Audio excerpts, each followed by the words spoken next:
It happened in minutes. Fire-scorched land couldn't hold rain, so mud poured down from the Glendora foothills below.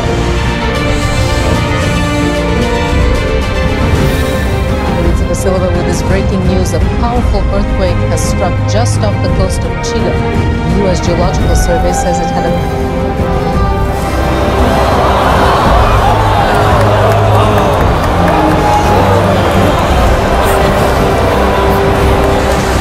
As dramatic as it was dangerous, the storm swept in suddenly.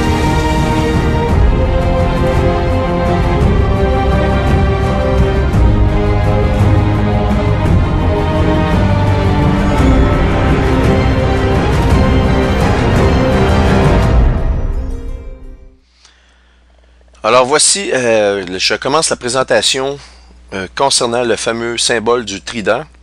Ici, je vais vous montrer un extrait de vidéo qui a été fait et ça concerne le film, le dernier film de Superman qui s'appelle The Man of Steel, l'homme d'acier, dans lequel on voit apparaître des gens de Krypton qui viennent rechercher Superman qui est caché sur Terre. Ils viennent vraiment, ils veulent le tuer, puis ils veulent s'emparer de la Terre. Et ils envoient pour ce faire des appareils de terraformage en forme de trident, justement. Et une qui arrive au pôle sud, l'autre qui arrive au pôle nord, à New York, dans l'hémisphère nord. Donc, pas au pôle nord, mais dans l'hémisphère nord. Et donc, elles sont les deux diamétralement opposées. Et le but de ça, c'est de changer la gravité pour que les gens de Krypton se sentent sur Terre chez eux. Donc, ils veulent adapter la gravité, si vous voulez. Ce qui est assez spécial, regardez bien des extraits du film où on nous dit, les militaires s'exclament en disant qu'il y a un appareil en forme de trident qui va bientôt tomber. Et on nous dit que le mot du jour est trident. Je répète, trident est le mot du jour. Voici l'extrait. Command, the word of the day is trident. We have two alien craft on aggressive approach. Icon 4 coming online. Accelerate. OK. Donc, il dit le mot du jour, c'est trident.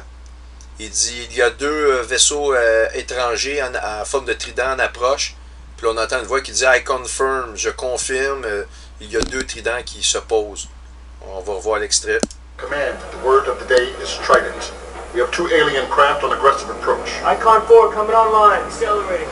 It looks like it's going to impact somewhere in the South Indian Ocean. Voyez-vous, le militaire dit que l'objet va bientôt tomber quelque part dans l'océan Indien, le sud de l'océan Indien. Eh bien, un peu plus tard, on nous montre les coordonnées. Ce que vous voyez ici, c'est la carte dans laquelle ils nous ont dit on croit avoir trouvé des objets qui correspondent au vol 370. Et l'endroit montré par les autorités, les coordonnées nous ont été fournies. Ce sont exactement les coordonnées du trident qui tombe dans l'océan Indien.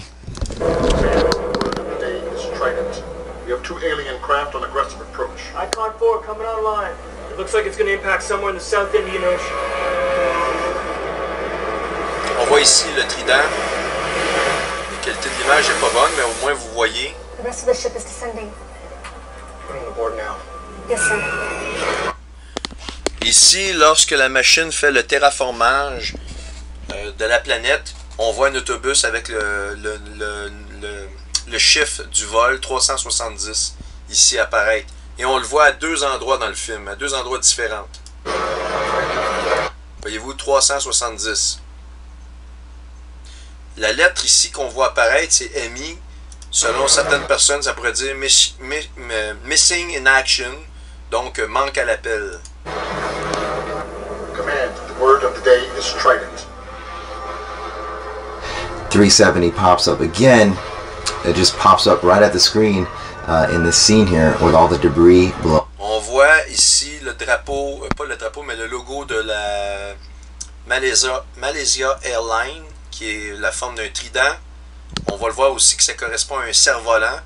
Je vais vous expliquer que le cerf-volant, en forme de phénix et qui a une forme de trident, c'est l'emblème sacré, si vous voulez, de la Malaisie.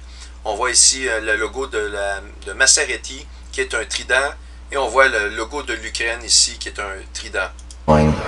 flying around. And keep note, Voici les coordonnées montrées dans le film. On a des coordonnées de 37 de latitude et longitude moins 76. Donc on est vraiment au sud. Donc 37 sud et 76 est. Je vais vous montrer qu'est-ce que c'est 37 sud et 76 est. Pour ce faire, on va ouvrir Google Earth qui est ici.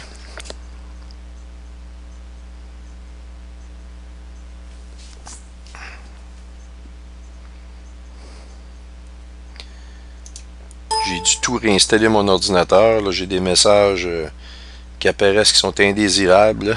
Bon. Mon ordinateur est très au ralenti parce qu'actuellement je suis en train de mettre sur le site de East de Lamb, je suis en train de mettre une vidéo de la partie 2B, donc c'est pour ça que mon ordinateur est quand même vraiment sollicité actuellement.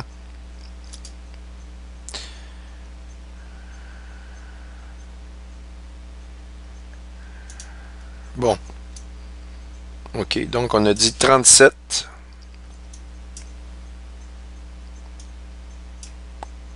Et 76. 76, donc on va descendre.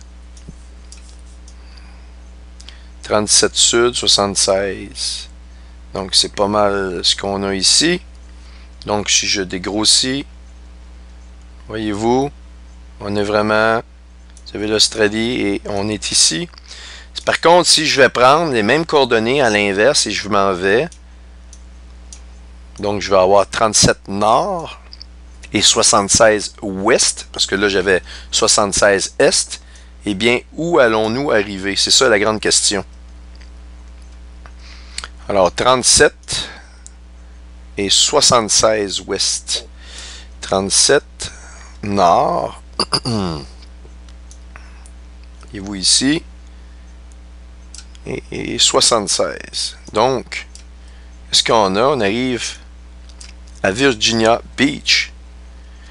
Et ce qui est assez spécial de Virginia Beach, nous avons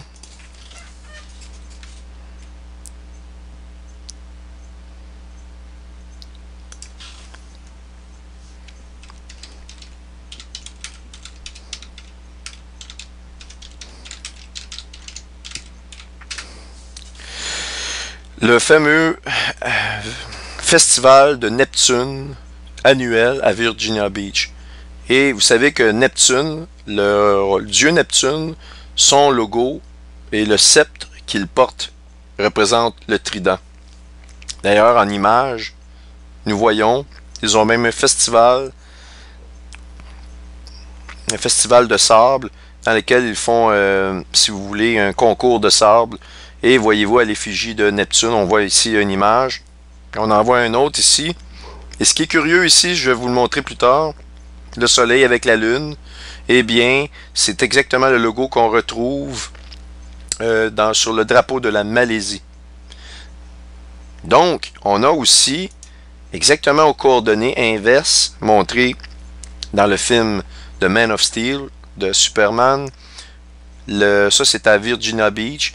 Et voyez-vous ici une grande statue en l'honneur du roi Neptune. Pensez-vous que c'est un hasard? Je veux dire, on part d'une coordonnée qu'on nous donne. D'ailleurs, ils n'ont toujours rien trouvé. C'est une coordonnée qu'ils nous ont dit qu'il y avait des débris. Et ils ont annoncé que ces débris-là, finalement, n'appartenaient pas au vol 370. Ils le cherchent toujours.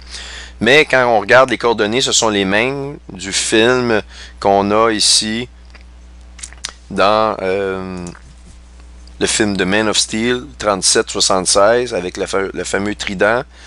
Et quand on regarde à plus en détail, on inverse ces coordonnées-là, on arrive à Virginia Beach dans lequel il y a le festival annuel de Neptune avec le trident. Maintenant, le rapport entre ma série vidéo, le voyage astronomique vers la fin des temps, je vais fermer ça ici, il n'y a plus besoin, et si vous voulez, le Neptune ou le trident, c'est que je vous ai parlé du retour du dieu Achelos. Et le dieu Achelos, est à la mythologie grecque ce que le dieu Neptune est à la mythologie romaine. Et donc, on voit aussi, il y a le dieu qui s'appelle Poséidon. Poséidon, c'est ni plus ni moins une des histoires du dieu Neptune ou du dieu Achélos, si vous voulez. C'est une des histoires ou un des travaux accomplis par le dieu Neptune ou Achélos. Et ce dieu-là a été appelé Poséidon. Et ceci va créer une relation entre le dieu Achélos ou le dieu Neptune, qu'on appelle aussi Poséidon, et le dieu Hercule. Et donc, c'est vraiment, vraiment, vraiment incroyable. On nous fait, d'ailleurs, avec Poséidon, une relation incroyable avec le fameux crabe. Et vous savez que le fameux crabe, eh bien, c'est le crabe dans lequel Aeson est arrivé, qui correspond curieusement à la prophétie de Nostradamus qui nous parle que du cancer va nous venir l'étoile barbue. L'étoile barbue, imaginez-vous l'étoile barbue, et le dieu Achélos se fait appeler le dieu barbu. The Bearded God. Écoutez, toutes les relations que je vous fais là, je veux dire, c'est inimaginable. On ne peut pas se tromper sur les temps dans lesquels on est rendu maintenant. On va aller voir dans item 2. Le dieu, voici ici, le dieu, le Bearded God, le dieu Achélos. Eh bien, voyez-vous ici, avec une barbe. Qu'est-ce que c'est que cette barbe-là? C'est exactement, voyez-vous, en forme de cornucopia ou de corne d'abondance. Le dieu Achélos, en fait, est parti de l'Éridan. L'Éridan, c'est une rivière céleste. C'est la rivière céleste. Cela, on va occulter ici le soleil. Et le dieu Éridan, eh bien, se retrouve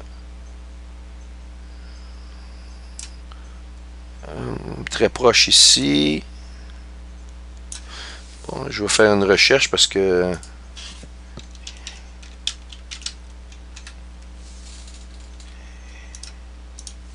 il manque un A. Bon, justement, ici. Vous vous rappelez dans ma série où je démontre que la comète Lovejoy C 2013 R1 tourne alentour de l'horloge, ici tout le temps, dans le ciel infini, jusqu'au 21 décembre 2012 où elle quitte l'horloge, va suivre le fleuve de l'Éridan. D'ailleurs, regardez, on va faire ça plus simplement. On va trouver R1. Il y a plusieurs comètes Lovejoy, mais il faut savoir que c'est la R1 qui correspond vraiment.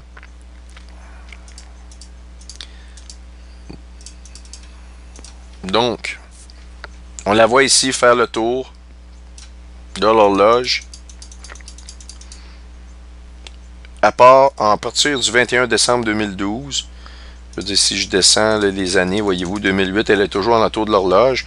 Puis si je fais le tour des mois, elle va tourner comme ça, dû au mouvement annuel de la Terre alentour du Soleil. On a l'impression dans le ciel que cette comète-là va faire le tour de l'horloge. Sauf qu'à partir de 2012, eh bien, le 21 décembre, comme exactement Aeson s'est mis à se déplacer dans le ciel apparent, eh bien, on a la même chose avec cette comète-là, ici, qui est Lovejoy C 2013 R1, et elle suit l'Éridan, le fleuve de l'Éridan, si vous voulez, l'Éridanus, tout au long.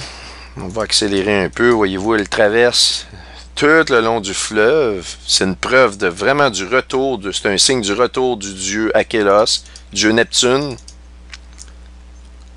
Et on arrive exactement au 25 de décembre. Et curieusement, on se retrouve exactement au front du côté gauche, si vous voulez. Là, il y a la tête inversée, donc c'est comme le côté droite, mais pour les besoins de la cause, on va dire du côté gauche, la position d'une des deux cornes qu'il pourrait avoir. Ça, c'est, on est dans Hercule. Et curieusement, Hercule se bat dans la mythologie contre le dieu Achélos. Et celui-ci prend la forme d'un serpent au début. OK. On voit qu'il traverse. Et il est proche du serpent. Et après ça, il prend la forme d'un taureau.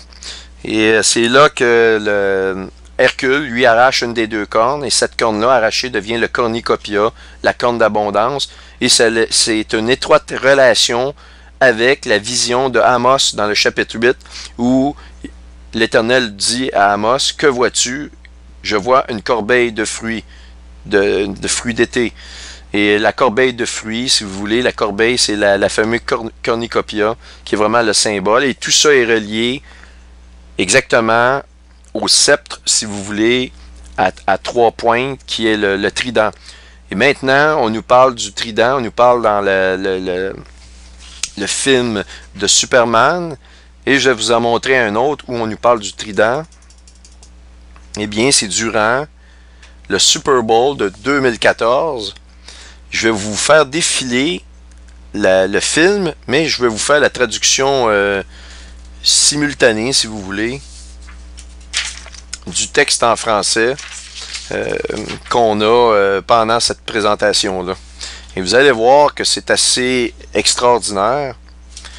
Et n'oubliez pas une chose, on nous annonce subtilement le retour des dieux anciens et on nous annonce aussi subtilement le retour du prince des pouvoirs de l'air.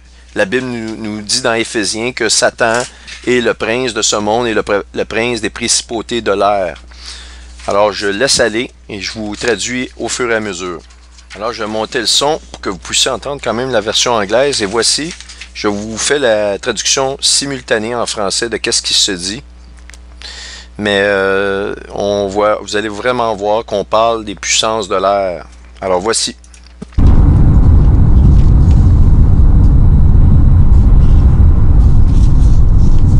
The world is full of giants. Le monde est plein de géants.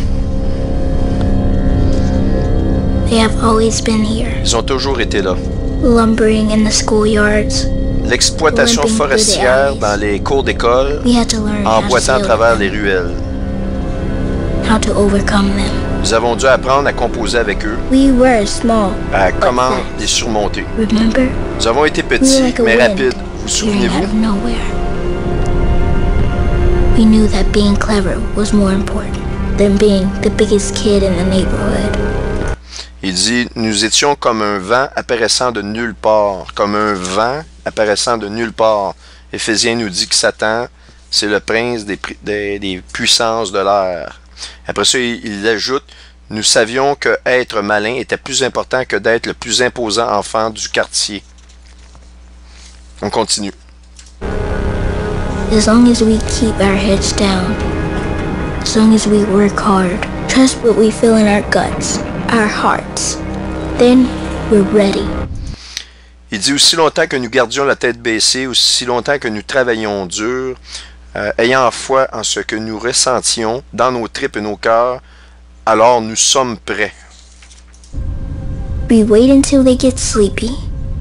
Wait until they get so big they can barely move. Nous attendons jusqu'à ce qu'ils somnolent, en parlant toujours des géants. Nous attendons jusqu'à ce qu'ils deviennent si gros qu'ils ne peuvent à peine bouger. Puis sortant de l'ombre, Then we walk out of the shadows. Quietly walk out of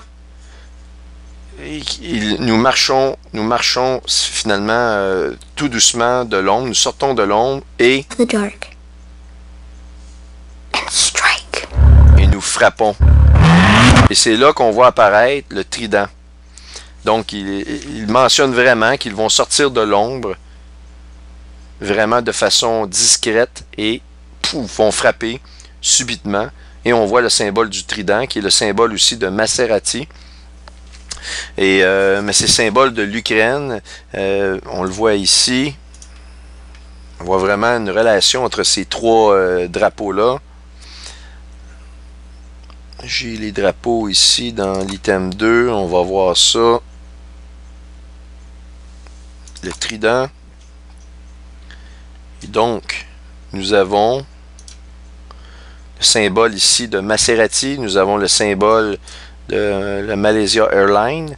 Et nous avons le symbole de l'Ukraine. Mais aussi, le Malaysia Airlines, si vous voulez, l'inspiration du symbole du trident nous vient d'un cerf-volant ici, donc vous voyez la photo. Et ce cerf-volant-là a été à l'origine, si vous voulez, du symbole pour la Malaisie. Donc c'est un symbole très ancien. Et on y voit ici le phénix qui est dessiné en plein cœur. Et le phénix ressemble beaucoup au Quetzalcoatl, donc si vous voulez, le dieu à plumes des Mayas qui retourne. Et j'ai déjà démontré que la comète Ison accomplit exactement le serpent à plumes qui se fait manger la tête par pas le serpent à plumes, mais l'oiseau à plumes qu'on appelle le Quetzalcoatl. Il se fait manger la tête par le serpent. Et on a vu que Ison s'est déplacé à un moment précis du 16 de décembre. Si je vais au 16 de décembre 2013. Alors, je m'en vais ici et je vais avoir Ison exactement à l'orée de la tête du serpent et de la constellation d'Hercule. Et c'est exactement, si vous voulez, peu de temps après que Ison ait fait le symbole d'un phénix alentour du soleil. C'est assez extraordinaire de voir vraiment la précision, si vous voulez, de toutes ces choses-là, que les cieux nous racontent vraiment chacun des événements terrestres. Et n'allez pas croire que ces symboles-là sont sataniques, c'est tout le contraire. Tous ces symboles, tous ces astres-là sont pour montrer les temps. Et Dieu nous avertit des choses. Et évidemment, Satan essaie de s'en accaparer le mérite en faisant croire qu'il est de retour. Il est de retour, oui, mais il veut nous démontrer, comme par des prodiges, que c'est lui qui fait apparaître ces choses-là dans leur temps, alors que c'est Dieu qui envoie les symboles et les comètes. Et toutes les comètes, dans le fond, sont des symboles, des signes très importants, plus dans leur signification, dans la plupart des cas, que dans leur influence physique sur Terre. Il y a certaines comètes ont déjà apporté des très grands cataclysmes à la Terre, et certaines autres presque pas. Donc, comme je vous dis, c'est toujours le symbole qui est le plus important dans ces événements astronomiques qu'on appelle les comètes.